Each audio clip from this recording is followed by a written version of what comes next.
The impact of high borrowing costs, high inflation, the uncertainty of Bank of Canada's rate decisions coming this month and in December, and also with slow economic growth, are turning the GTA into a buyer's market.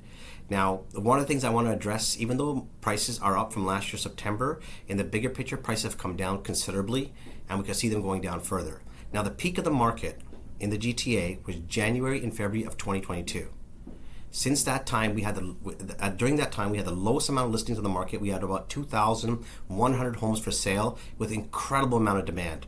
So very low inventory and huge demand. Today we have 10,982 freehold homes for sale and 8,348 condominiums. So the difference is massive. Less demand, more inventory. At that time in 2022, January, we had very low inventory and huge demand. The prices peaked. Since that time till now, the Durham region has come down 25% in value. So the Durham region since January and February of 2022 up until now has come down 25% in value. Peel region has come down 21%. York region has come down approximately 15% from their peak of January and February of 2022 until now. Toronto itself, the city, has only come down 7.6%. So the least drop is where it all started. When the real estate boom began, it began in Toronto. And as the prices started to increase, people were forced to move further and further and further out into surrounding areas in the GTA. So when you went to the east side, once Scarborough prices skyrocketed, it seeped into the Durham region, Pickering, Ajax, Whitby, and Oshawa, and Clarington and beyond that. And when same thing happened to the Peel region, and then in York region too. So Peel region is down 21%, York region is down 15%, but Toronto's only down 7.6%. The same thing will happen when it comes back to the prices seeping in. Originally, it's like water overflowing in a cup. Toronto overflowed, it went east to Durham, west to Peel, north to York. Now you're seeing the bigger price drops in the surrounding areas. Eventually, if the inventory numbers stay the way they are, they're going up quite a bit, and they're maintaining this level, and sales are coming down. The Bank of Canada has given no indication of lowering rates. Actually, we've been given signs that the rates will stay this level or a little bit higher for a longer period of time. That news that was going around that rates could possibly drop in January, February, March, April, early in the year, we could see a cut, that's gone, that's off the table. Inflation is still not under control. Prices have come down considerably from the peak, but based off of these rates, we could see further price declines.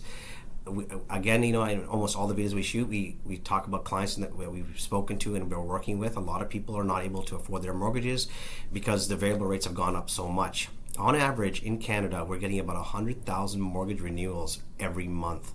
So more and more people are renewing into these higher rates. And a lot of those mortgages, like it or not, they're in Ontario because we have the highest population.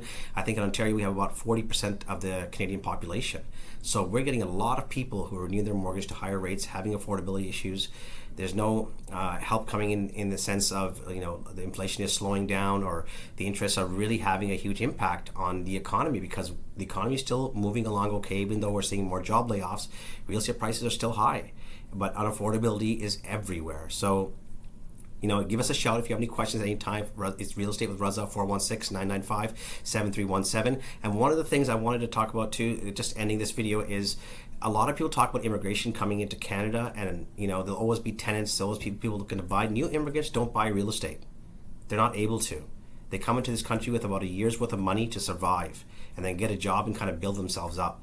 And also keep in mind, when those people come to Ontario, that is true, a lot of people do, but we have a record number of people moving to Alberta from all provinces, and majority of those people are coming from Ontario. Now, they might not have a better situation in Alberta because I don't think the economy is as strong as you'd want it to be, and there's not a lot of jobs out there either, but people are fleeing Ontario. So if you're a landlord, don't believe that this situation will stay the way it is at all times. It could drastically change on you, and you could see tenants disappearing and being forced to move to other provinces. As we can't afford certain things, people can't afford it either.